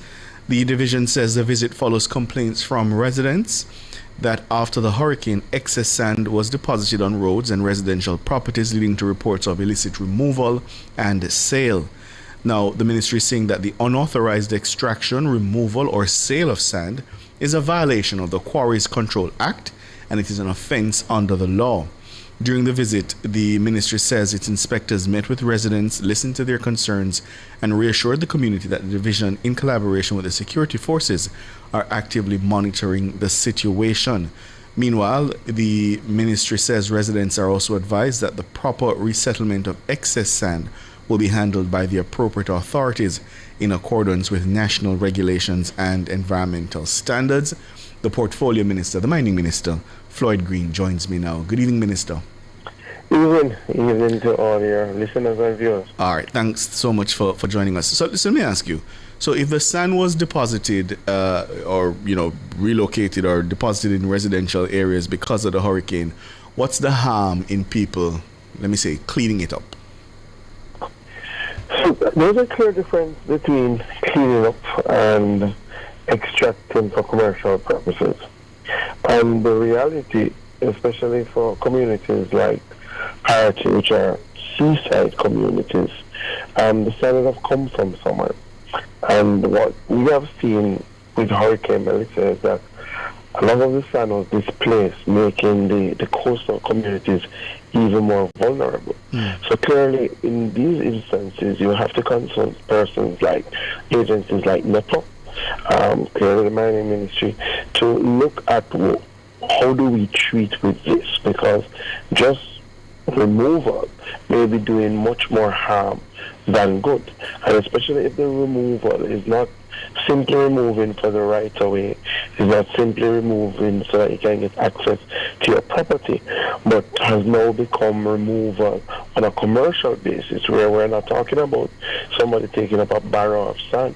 Rather, we're talking about, based on what the residents have said, trucks coming by night and extracting sand, which then creates a massive dilemma. And clearly, when you go to an area like Parity, and if you've been there, you see there are areas where the sea has literally come in and divided parts of the land, removed a sand, created a pathway leading to what used to be known as a pond in Parity. And again, the question is, all of this sand that was dislocated, will you need that as a part of your ecological reconstruction for an area like Parity? Hold it there for me, please, Minister Floyd Green, up on a time signal.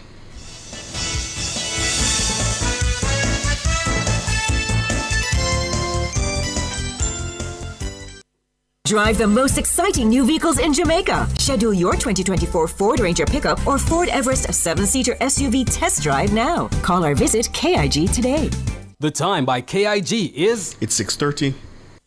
Multi-link, access every time, everywhere I go. Multi-link, 24/7 access for me. It's just a win-win when we use Multi-link. This card is Jamaican built, yeah. Fast and secure, you can use anywhere. Spend while supporting the economy. Look for the Multi-link logo on your card and benefit from Jamaica's largest debit payment network. Multi-link, 24/7 access for me. What would I do without my Multi-link? Thank you so much for staying with us here on Nationwide at 5. I'm Ricardo Brooks, and my guest is the Mining Minister, Floyd Green, talking to me about the situation in Parity, where people are illegally mining sand that was displaced by Hurricane Melissa.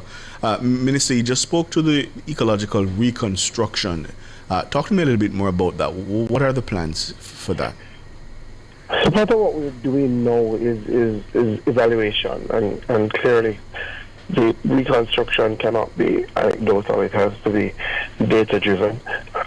Thankfully, we've had agencies like NEPA and the Forestry Department on the ground. In fact, even before Hurricane Melissa, some studies were being done by the Forestry Department on the mangrove forest in Parity and the whole ecological makeup of Parity, and some of the vulnerabilities. In fact, we would have seen a presentation from the UDC that looks at the greater Black River area and some of the areas that were vulnerable even before Hurricane Melissa. Some of these things played out in Hurricane Melissa. So, as the Prime Minister has said, and he actually visited Parity and looked at some of the damage and destruction. If you haven't been, there are areas where the sea has completely removed not just all the sand, but is now against the houses, has removed the areas around the houses, parts of the foundation of the houses. We had an area where, again, the sea met the pond, and a house was lost in that process. Now we have temporarily put in a temporary solution so that the community is now rejoined. The NWA teams have looked at how do you permanently fix that, will you do a culvert, but with the studies are underway. The studies are underway to really assess where can be rebuilt, what will you need to do to rebuild it, what can be done in relation to the sea to protect any further damage of this nature if we were to have a reoccurrence of a hurricane like Melissa, and where may be an area that is just not suitable, right, with the change in climate and the fact that a number of the hurricanes are now going along the south coast and are much stronger. So that work is underway. It's a joined up effort, in fact, the Ministry of Water, Environment, Water and Environment and Climate Change, Minister Samuda and the team from NEPA, we were in Parity on Monday, and the focus at that time was largely on the mangrove forests, which unfortunately have suffered tremendous devastation. Again, what would have happened in Parity is the salt water would have come over and caused tremendous burning to those mangroves, and then having come through the people's houses, all of the items like stoves and fridges, iron, boats were deposited in the mangrove. So started a process on Monday to clean up that mangrove. That will be a multi-week, multi-month process to get that done, to see how we can start the restoration of the mangrove. So studies are on the way, Ricardo, in that regard, and as soon as those are finished, then we will make some definitive statements on the reconstruction of Parity. Yeah. The illegal mining of sand, was it a problem before Melissa? Had you had any reports that was happening at all before Melissa? So, not in Parity per se. Yeah. But I think most people know that we have had challenges across the country from time to time with those who seek to illegally mine sand. It's something that I've had to get our mining team to ramp up monitoring on. It's something that thankfully a number of our citizens have reached out about, and people have gotten a lot more vigilant. So I've gotten messages with pictures to say, Minister, look into this equipment is operating in our river, do they have a license? And we've been able to send out teams and to put a stop and make arrests and to treat it unfortunately. Sometimes people do have license but are not operating within the parameters of the license. You would remember a couple of years ago, the Ministry of Environment also did some enforcement action in another area in the constituency in Great Bay in relation to sand. So it is something that we have to continuously monitor. Clearly, one of the challenges is that, a lot of these persons try to operate at night, and something that once you get it out, it's very difficult to trace. So, it's something that we have to consistently monitor against. 2 days after Melissa, I come to St. Elizabeth, and I recall that roadway that takes you into Black River up to the bridge. There were a lot of what appeared to me to be nice houses before the hurricane came, but they were all severely damaged at that point. And I do recall very high mounds of sand, and I do recall seeing the stoves and the fridges and the settees and cars entangled in the mangroves.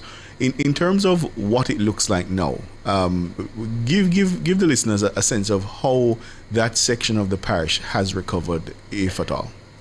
So we've come a far way, but there's still a far way to go. I think pictures don't really do justice to the devastation that we've suffered in parts of southern St. Elizabeth, especially on our coastline, all the way from Parity through Crane Road, which is the road that you're referencing, into Black River and down into Galleon Beach and those areas. Again, you are right. The housing stock on Crane Road is some of the best you'll find in Jamaica, quite frankly. But what we suffered, and I say we because Crane Road is also where I have my residence in the constituency. What we suffered was the sea. A lot of talk about the wind, a lot of talk about the rain, but we saw the storm surge, and all of those houses, the sea would have come in and completely wiped out from the back. So just using mine as case in point, the entire back door or the back glasses, the sea would have come through the house, deposited sand, hit off the front door, taken things and left them outside. So, that was what we saw. We've had a lot of cleanup since that, but there's still a lot to do. So definitely the roadway was done fairly quickly, removing that sand and getting people to be able to traverse. And that went well. I think we responded very well in terms of the time it took to get that done. All the poles on Crane Road and in that area, the electricity poles, all of them were destroyed. So all of them have now been replaced. And that is good, and the wires leading into the town have been run, People have started reconstruction of their houses, right? Some people have already moved to decking slab roofs. To replace what they had before. Some people have not yet started. The mangroves are still in a bad state, and I've spoken to the National Solid Waste Authority, who have been leading the cleanup, and I will say have been doing a tremendous job. I think oftentimes people, the scope of what we've been dealing with, Ricardo, is just immense. Remember, Independence Park, the amount of rubble we moved from the town of Black River completely covered Independence Park, which Independence Park is at least a 10 to 14 acre property, right? Now, all of that rubble from Independence Park has been moved, and the solid waste team is now in the communities. So Crane Road is one of the areas that they have earmarked to do some work next week, but they need to work in tandem with NEPA, because clearly what we now see as the... No. Minister? Aye. Okay. It seems we've lost him. This has been happening a lot. I'm talking to the Portfolio Minister for Mining, Floyd Green, the Member of Parliament for Southwest St. Elizabeth, giving us a sense of what's happening. There are reports of illegal mining of sand, and I can tell you, I hadn't been to Parity, but certainly leading to Black River, Crane Road, mounds and mounds, high mounds of sand that the sea had deposited that went through people's houses and was just deposited on the road. And in the mangroves, you could see the stoves, any kind of furniture you could think of. 2 days after the hurricane, when we went down there, you could see them entangled in the mangroves. Cars, old cars, just anything you can think of, any kind of debris. The forestry area was significantly damaged. Minister Green?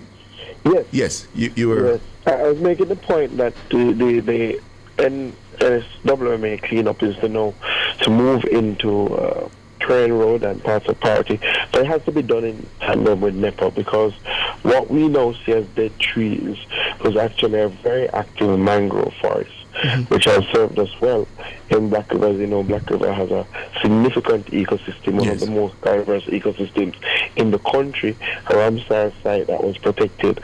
So now, a determination has to be made. Is it that those mangroves ultimately have to be removed and replanted, and what's the process that is going to happen too?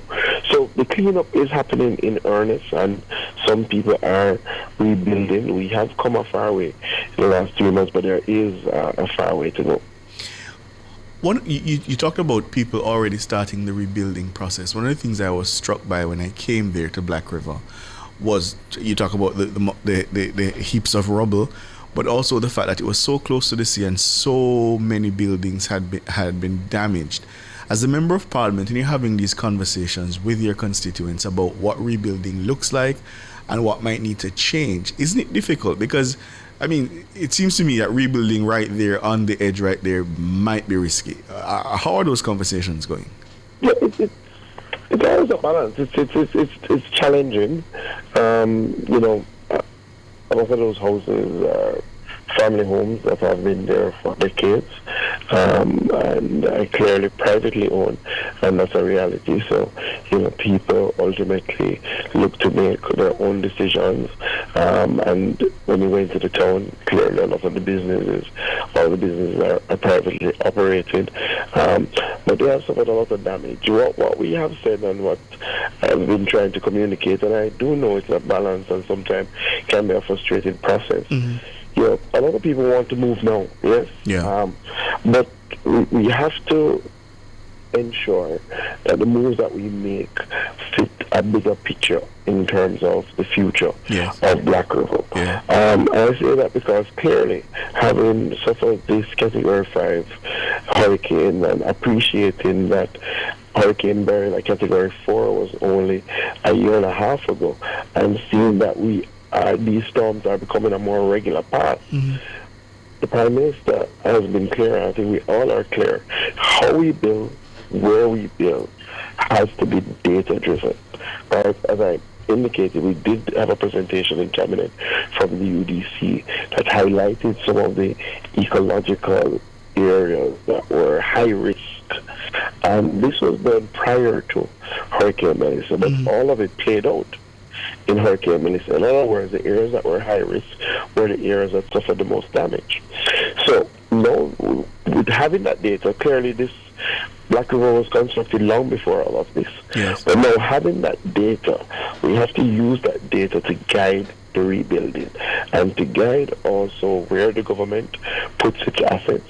I think that's very important because ultimately we're using public funds, but also to help the private sector to guide what they do, how they do it, in relation to their outlay. So I would say, especially with the standing up of NARA, Prime Minister have had some very good meetings, and I know that by the time he addresses his budget presentation and will be able to outline a lot more.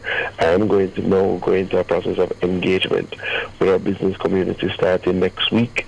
Now, as I think I have sort of sufficient information regarding some of the thoughts. Where will the government put some of its assets and using that to help guide where our private sector invests and how do they invest?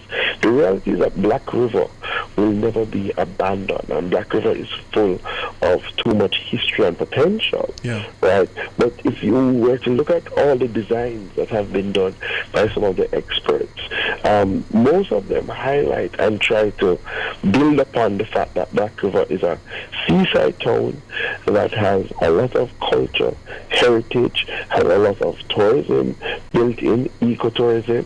How can we maximize this in reshaping Black River? So we've started to have those discussions. We've started to engage the experts around that, and I believe now we're in a better state to engage some of our business communities. So those are the discussions that we've been having, Ricardo, and they happen regularly. People call us an MP, what do we do? Do we rebuild? Do we, and you have to try and guide them as much as possible, but also appreciating that you're treating with people. And, let's take Crane Road. I think a lot of the persons on Crane Road, if they have the capacity to rebuild, they will. And a lot of them will try to put in building systems that can stand up. But one of the things that we have seen is that some building systems withstood the Category 5, which says to us sometimes how you build, how you design, what material you use, all of those things we have to give more thought now based on the positioning on Black River and our new climate reality. Yeah. Boy, Floyd Green, you're working hard. Constituency duties, leading the government's legislative agenda in the parliament, and of course, significant portfolios in the cabinet. Keep up the good work. Thank you, Ricardo. Yeah, man. Floyd Green, the Minister of Agriculture, Fisheries and Mining, and of course the Member of Parliament for Southwest St. Elizabeth. I don't envy him, a lot on his plate, but you hear him taking it in stride and guiding his people through this moment of crisis. We're going to go for the break, and then we take you around the world.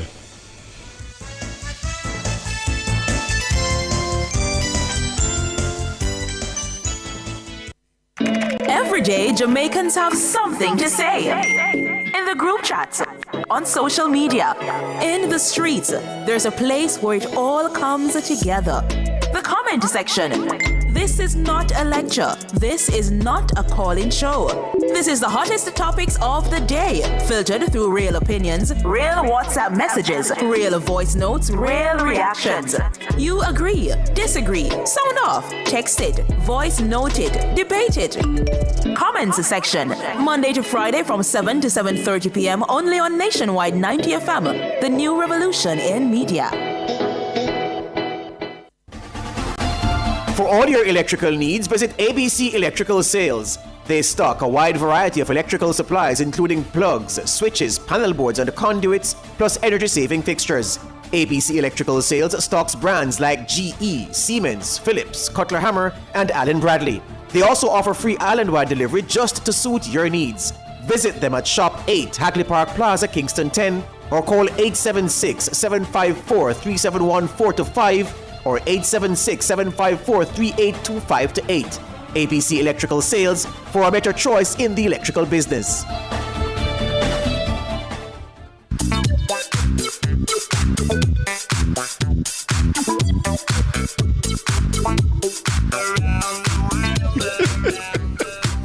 Dana.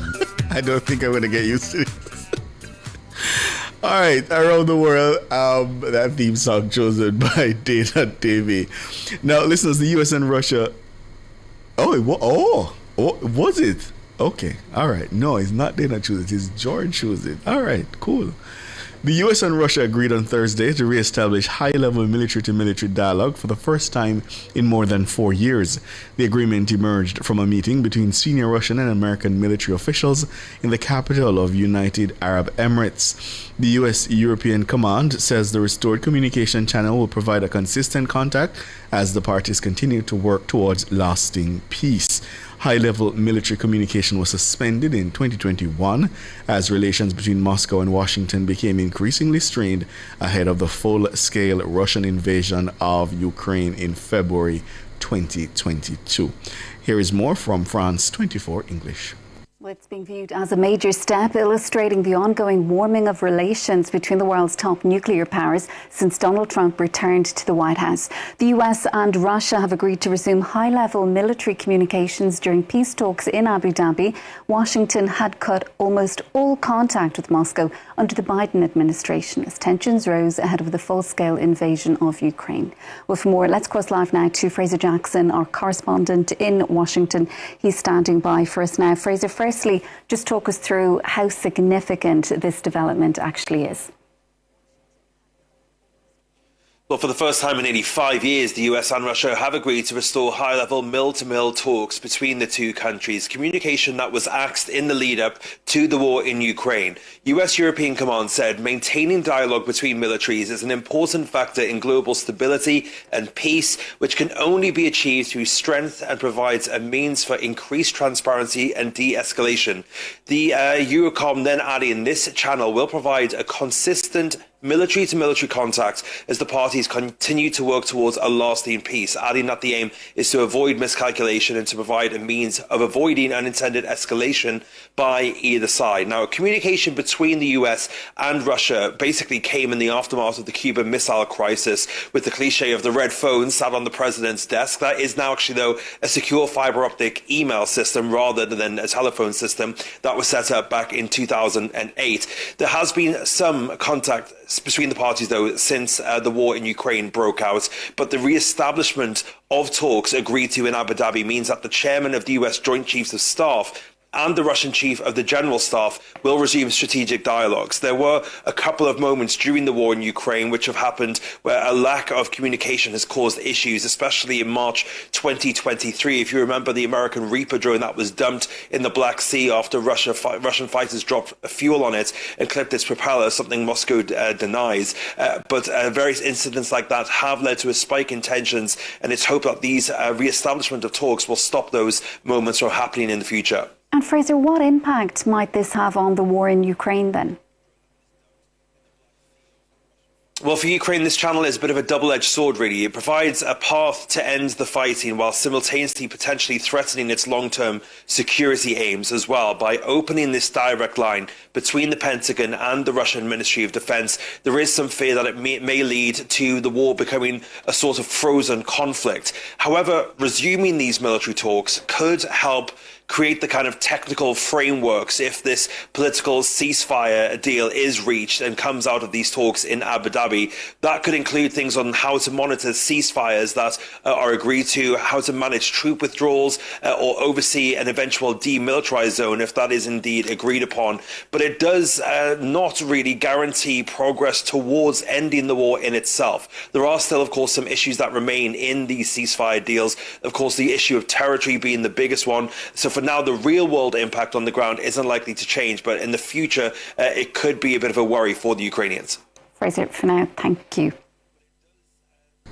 That report there from France 24 English. Now, in Cuba, the Deputy Foreign Affairs Minister Carlos Fernandez de Castillo says the U.S. is attempting to choke the country economically. This after President Donald Trump announced last week, Thursday, a plan to impose additional tariffs on countries that provide oil to Cuba, declaring a national security emergency regarding the island nation.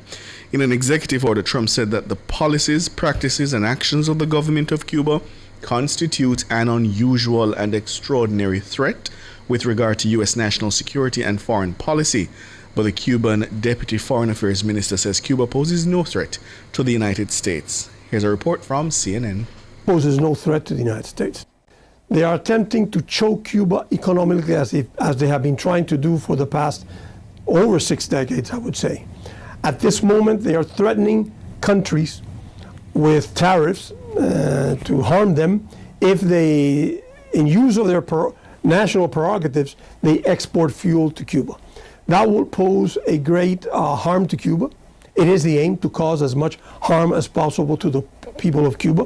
Cuba has only 15 to 20 days of oil left at current levels of demand. That's according to the Financial Times. With the U.S. blocking deliveries from Venezuela, a key supplier, and pressuring Mexico to cancel shipments, while also threatening new tariffs on any country that sells oil to Havana. The Trump administration is choking off the Cuban economy one gas tank at a time.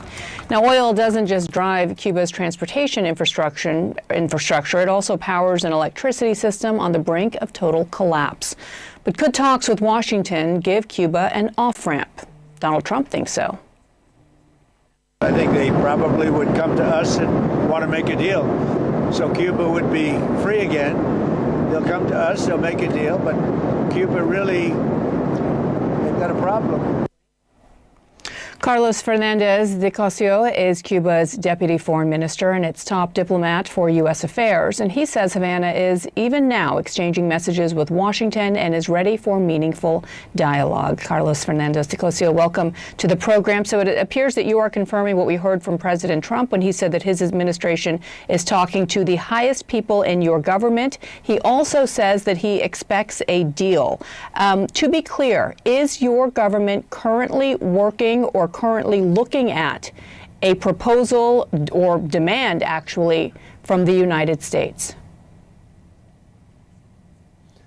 The U.S. government knows that Cuba is ready and has been ready for a long time to have a meaningful dialogue with the U.S. government to deal with our bilateral issues.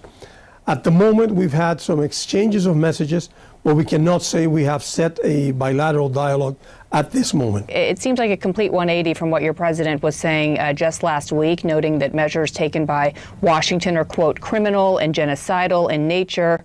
Now you're ready to talk. What has changed? Is the pressure from the United States working? The statement from our president, it was on January the 9th, I believe. He was calling the actions taken by the United States as they are. And he also said very clearly that Cuba is ready to have a serious and responsible dialogue with the United States that is respectful of international law and, of course, respectful of our national prerogatives and sovereign prerogatives. There's no change in what he said. The president of the United States, as well as the secretary here, Marco Rubio, have said that their goal, Marco Rubio has said this explicitly, would be regime change at some point. How do you respond to that demand? Well, the first thing to remember is that on the measure announced on January 29th, they claim that Cuba is an emergency to the U.S. because we pose a threat to the United States. Cuba poses no threat to the United States. It is not aggressive against the United States. It's not hostile. It doesn't harbor terrorism, nor sponsors terrorism. There are no foreign military bases in Cuba, contrary to what is alleged, with the exception of the one existing in Guantanamo, the U.S. base. Cuba has no traffic in drugs or illegal drugs that would harm the United States, nor there's organizing crime in Cuba, nor organized crime uses Cuba as a platform against the United States. So the allegations that they used are not truthful. Now, the Secretary of State has said that he wants regime change. And it's been his policy and the policy of many anti-Cuban politicians in the United States for a long time. I don't know what the reasoning today of the government is when they speak of talking with Cuba, because of course our plan and our idea and our objectives would never be to change the government that we have in Cuba, nor the system or economic or political system that we have in Cuba. So that report there from CNN. Lots of meddling. lots of interfering, by the United States. And this is a age-old issue, trying to choke off Cuba to force regime change. That's going to be it from me. That's Nationwide at 5. Thank you so much to our producer, Dana Davey. Thanks to Andrew Boogs Anderson, the man behind the controls. My colleagues in the newsroom, thank you all so much. At the top of the hour at 7, Mahiri Stewart and Shalois Michael, they have the comments section. I'm Ricardo Brooks. Good evening.